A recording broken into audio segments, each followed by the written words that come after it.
Hello बच्चा लोग, collides के बारे में हम लोग बात कर रहे थे। और आज जो बात करनी है हम लोगों को, वो बात करनी है मुख्य रूप से उनके बनाने की विधियों के बारे में। कल जब मैंने आपको बताया था तो मैंने आपको शायद याद हो, मैंने बोला था कि अगर कोलाइड पार्टिकल्स आपको बनाने हैं उसके जो तरीके हैं वो डिपेंड करते हैं उनके साइज के आधार पर। जैसे एक ट्रू सोल्यूशन था, साइज कैसा था, कोलाइड पार्टिकल से छोटा था।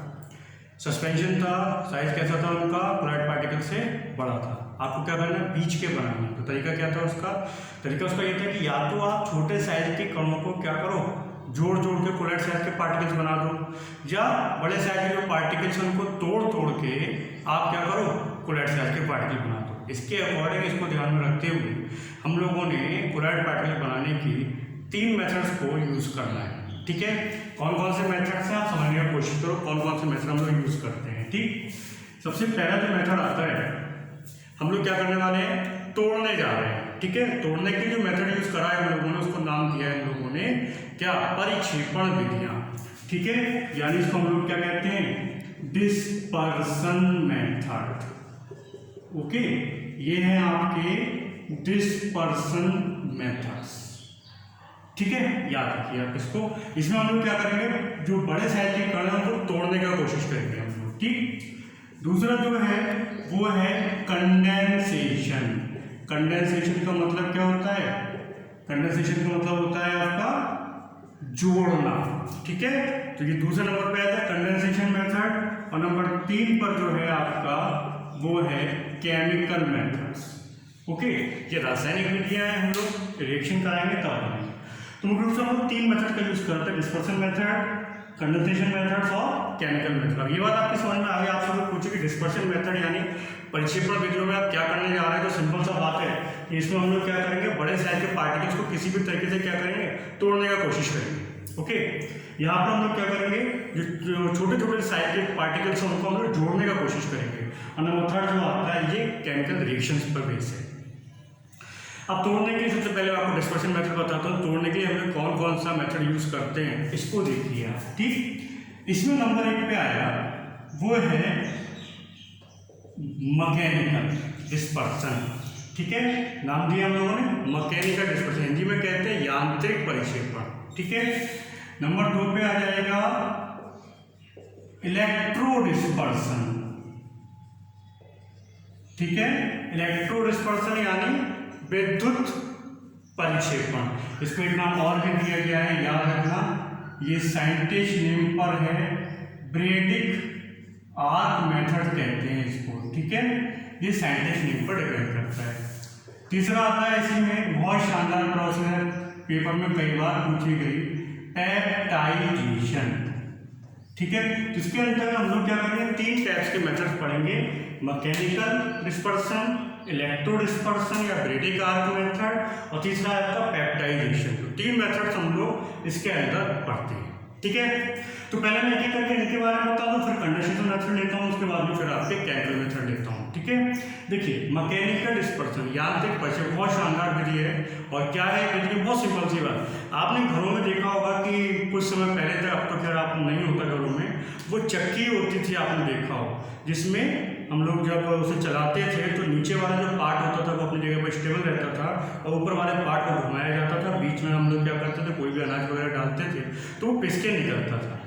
कुछ इसी प्रकार का होता है आपका मैकेनिकल डिस्पर्सन। इसमें क्या है, मेटल के बने हुए 2 पार्ट हैं आपके, ठीक है, एक दूसरे के ऊपर रखे हुए हैं और दोनों एक दूसरे के अपोजिट डायरेक्शन में घूमते हैं। ठीक है ना, और इतनी तीव्रता होती है, कहते हैं कि लगभग 7000 राउंड लगभग 1 मिनट में वो निकलता है, जब दोनों अपोजिट डायरेक्शन में घूमते हैं। दूसरी बात, उन पार्ट को आगे पीछे साइज के अकॉर्डिंग किया जा सकता है। आपको बड़े साइज लेने हैं तो थोड़ा सा पार्ट को दूर दूर कर दीजिए, पास को पास पास ले आइए, ये अपने ऊपर डिपेंड करता है। ठीक है, तो वो कोलाइड पार्टिकल्स को हमने जो आप बनाना चाहते हैं उन पार्टिकल्स को उस कोलाइड मिल में डाला, मेटल के 2 पार्ट है, बीच में हमने पार्टिकल्स को डाला हुआ है, पदार्थ को डाला हुआ है, और वो कन्वर्ट हो जाता है किसके, कोलाइड साइज के पार्टिकल्स में। फिर उसमें क्या करेंगे आप, कोई भी सफिशिएंट या कोई भी आप सॉल्वेंट मिला दीजिए उसमें बढ़िया सा, तो उसके बाद में आपको कोलाइड सोल्यूशन प्राप्त हो जाता है। ठीक, दूसरा है आपका इलेक्ट्रो डिस्पर्सन। इसमें क्या है, इसमें हम लोग इलेक्ट्रो नाम से लग रहा है, कहीं ना कहीं इलेक्ट्रिक करंट का जरूरत पड़ने वाला है। तो इसमें क्या करते हैं, देखो इलेक्ट्रो डिस्पर्सन आपको बताऊं, आपने पात्र लिया और उस पात्र में क्या किया, दो मेटल्स की रॉड डाल दी, ठीक है, पॉजिटिव नेगेटिव लगा दिया, दो मेटल, और कौन सी मेटल, जिसका आपको कोलाइडल सॉल्यूशन प्राप्त करना है, ठीक। और यहाँ पे सॉल्यूशन भर दिया आपने, क्योंकि आपको वैलेंस तो लाना ही पड़ेगा। ये QH मिला हुआ क्या है, वाटर है, QH के साथ वाटर मिला रखा है, ठीक है। और इस पूरे कंटेनर को हमने उठा के एक दूसरे बेसन में रखा हुआ है, और यहाँ पे क्या भर रखा है हम लोगों ने, आइस भर रखा है, बर्फ भरा हुआ है, ठीक है। यानी एक पात्र लिया, इसमें दो धातु की छड़े डाली हम लोगों ने, जिन धातु का हमको कोलाइडल बनाना है, और उनको क्या हुआ, KOH वाले सॉल्यूशन में डाल रखा है, और पूरे पात्र को एक बड़े पात्र में रखा है जिसमें आइस क्यूब भरी हुई है आपकी। इससे क्या होगा, जब आप इलेक्ट्रिक पास करेंगे तो उसके क्या होगा, जो मेटल्स की रॉड है वो धीरे धीरे मेल्ट होना शुरू होंगी, गलना शुरू होंगी, उनकी बाश बनना शुरू होगी। लेकिन क्योंकि वो पूरे का पूरा पात्र ठंडे में रखा हुआ है, तो सारी की सारी बाश क्या होगी, कंडेंस होना शुरू हो जाएगी, इकट्ठी होना शुरू हो जाएगी। यही वजह है, कुछ लोग ये भी कहते हैं कि इलेक्ट्रो डिस्पर्सन को हम डिस्पर्सन मेथड की जगह आपको कंडेंसेशन में रखना चाहिए, क्योंकि यहाँ पे बाश को क्या किया है, कंडेंस किया जा रहा है। लेकिन आप दूसरी बात को ध्यान दें, हम मेटल्स को तोड़ रहे हैं, ठीक है, इसीलिए इसको हम लोगों ने रखा हुआ डिस्पर्सन मेथड के अंतर्गत। तो इस तरह जो आपका वाश निकलेगा, उस वाश को क्या करना हम लोगों ने, यहाँ पे ठंडा हो गया, ठंडा होकर यहाँ पे करेक्ट कर देते हैं हम लोग, वही आपका कोलाइड्स के रूप में कन्वर्ट हो गया। ओके, तो ये है आपका इलेक्ट्रो डिस्पर्सन। तीसरा क्या है आपका, पेप्टाइडेशन, इसे हम लोग हिंदी में पेप्टीकरण कहते हैं। अब पेप्टीकरण क्या होता है, पेप्टीकरण को आप समझो, बड़ा शानदार क्वेश्चन है पेप्टीकरण। इस पेप्टीकरण में क्या होता है कि आप पे कोई पहले से अवक्षेप, प्रेसिपिटेट आप पे पहले से रखा हुआ हो, ठीक है। जब प्रेसिपिटेट बना हुआ है तो वो कोलाइड नहीं है, तो आप क्या करो, उस प्रेसिपिटेट को उठाकर किसी सूटेबल सॉल्वेंट में डाल दीजिए, उपयुक्त विलायक में आप उसको डाल दीजिए। मोस्टली विलायक आपके विद्युत अपघट्य के रूप में होते हैं, इन्हें हम लोग पेप्टीकारक भी कहते हैं, पेप्टाइजिंग एजेंट भी कहा जाता है इनको। तो आप क्या करो, किसी उपयुक्त विलायक में उसको डाल दीजिए, कोलाइडल विलयन तैयार हो जाएगा। परिभाषा कई बार पूछी गई, तो एक लाइन की परिभाषा है, क्या कहते हैं कि जब किसी अवक्षेप में, ताज़ा बना हुआ अवक्षेप ऐसे बोलते हैं हम लोग, कि जब ताज़ा बने हुए अवक्षेप को क्या करते हैं, किसी उपयुक्त विलायक में डालकर उसे कोलाइडल विलयन बना देते हैं। जैसे अगर आपके पास में फेरिक हाइड्रोक्साइड का अवक्षेप है, और इसका अगर मुझे कोलाइडल विलयन बनाना हो, अवक्षेप नीचे बैठा हो, तो अवक्षेप को मैं निकाल के लाऊंगा और इसमें मिला दूंगा क्या, फेरिक क्लोराइड, ठीक है, इलेक्ट्रोलाइट के रूप में आएगा। तो क्या हो जाएगा, इस फेरिक हाइड्रोक्साइड के ऊपर फेरिक आयन का क्या आ जाएगा, एक परत आ जाएगा, ठीक है, फेरिक आयन का परत आ जाता है। इधर विशिष्ट परत के रूप में बताऊंगा मैं आपको क्या है विशिष्ट परत क्या होती है। तो इस प्रकार से आपकी कोलाइडल निकाय बन के तैयार हो जाती है, ठीक है। तो तीन मेथड्स आते हैं आपके किसके अंतर्गत, डिस्पर्सन के अंतर्गत, ठीक है। अब मैं बात करता हूँ कंडेंसेशन। कंडेंसेशन मतलब क्या, हमको इकट्ठा करना है, ठीक। इकट्ठा करने के लिए जो मेथड हम लोग यूज करते हैं, मैं इसको हटा देता हूँ। इकट्ठा करने के लिए हम लोग जो मेथड यूज करते हैं, उनमें से एक मेथड है सुपर कूलिंग। सुपर कूलिंग मतलब बहुत ज्यादा ठंडा कर दो, ठीक। सुपर कूलिंग, कोई वाष्प था आपका, वाष्प नहीं है, आप अगर लिक्विड भी हैं तो लिक्विड्स को आपने जब बहुत ज़्यादा ठंडा करोगे तो क्या होगा, वो अपनी स्टेट को चेंज करेगा। लिक्विड है तो किसमें धीरे धीरे सॉलिड में आने लगेगा, और कुछ ना कुछ पार्टिकल्स, थोड़े बहुत पार्टिकल्स उसके किसमें कन्वर्ट हो जाते हैं, कोलाइड में कन्वर्ट हो। जैसे क्लोरोफॉर्म वाटर का सोल्यूशन ले लीजिए और उसको आप बहुत ज़्यादा ठंडा कर दोगे तो बहुत ज़्यादा ठंडा करने पर क्या होता है, वो धीरे धीरे धीरे धीरे कोलाइड स्टेट में कन्वर्ट होने लगता है, ठीक है। सुपर कूलिंग बोलते हैं इसको हम लोग। दूसरा है वेपर कंडेंसेशन। वेपर कंडेंसेशन का मतलब क्या, किसी भी वाष्प को, जैसे सल्फर की वाष्प हो, आपको आयोडीन की वाष्प हो, उस वाष्प को क्या करो, ठंडे में प्रोवाइड कर दो, कोल्ड वाटर में प्रोवाइड कर दो। तो क्या होगा, जब ठंडे में प्रोवाइड करो तो वाष्प कंडेंस होने लगेगी, और कंडेंस होकर धीरे धीरे वो एकत्र होने लगती है। तो क्या होता है, वो वेपर कंडेंसेशन होता है, ठीक है। मुख्य रूप से दो मेथड यहाँ पे आते हैं। फिर आते हैं आपके केमिकल मेथड्स, ठीक है। केमिकल मेथड्स में क्या है, इसको समझो थोड़ा सा, पूछा भी जाता है। केमिकल मेथड्स में पहला आता है उभय अपघटन, ठीक है, उभय अपघटन, सेल्फ डीकम्पोजिशन, ठीक है, सेल्फ डीकम्पोजिशन। क्या होता है सेल्फ डीकम्पोजिशन, इसमें मुख्य रूप से सल्फाइड सॉल्व होते हैं। सल्फाइड सॉल्व कैसे, किसी का अपघटन हो जाए, कैसे हो जाता है अपघटन, देखिए मान लीजिए आपके पास में आर्सेनिक सल्फाइड, ऑक्साइड है और मुझे बनाना है आर्सेनिक सल्फाइड का सॉल्ट। ठीक है, तो मैंने इसमें क्या किया, H2S गैस को पास करा दिया।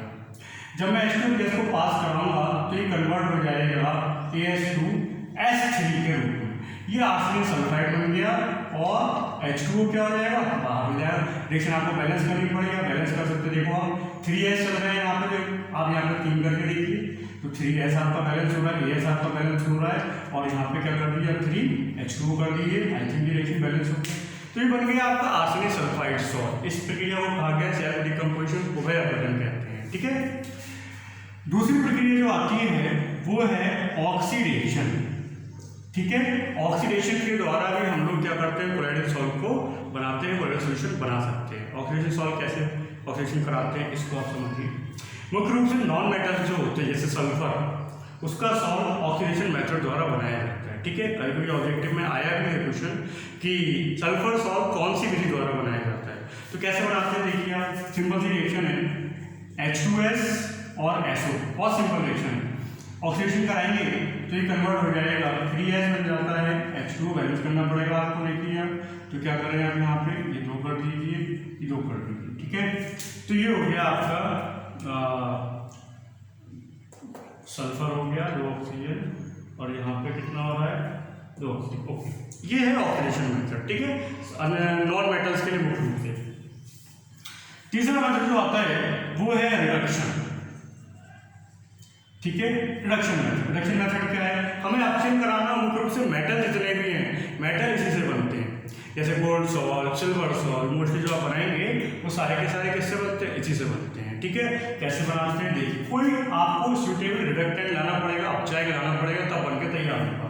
जैसे AuCl3 है, आप ले आइए SnCl2। ठीक है, मैं आगे लिख दे रहा हूँ इसको, हो सकता है वो दिखाई ना दे आपको। तो रिडक्शन में क्या हुआ, यहाँ पे आ गया आपका Au का गोल्ड का सॉल्ट बनाने जा रहा हूँ मैं, तो AuCl3 ले लिया मैंने और इसके साथ में कौन ले लिया, SnCl, अब चेक रूप में कार्य करेगा ये, और यहाँ पे बन जाएगा Au बन जाएगा और SnCl4 बन जाएगा। ठीक है, रिएक्शन आपको बैलेंस करनी पड़ेगी, आप बैलेंस कीजिए, 23 का बैलेंस होता है इसमें। ठीक है, इस तरीके से आप इसको बैलेंस कर लीजिए, जो नीचे से बाहर। ठीक है, ये है आपका रिडक्शन मेथड। यहाँ पे N2H4 हाइड्रोजन वगैरह और भी अपचायक यहाँ पे यूज करे जा सकते हैं। ठीक है, ये है आपका क्या, रिडक्शन मेथड। चौथा मेथड जो आता है यहाँ पर, उसके बारे में थोड़ा सा बात और कर लें। चौथा मेथड जो है वो है आपका कौन सा, हाइड्रोलिसिस।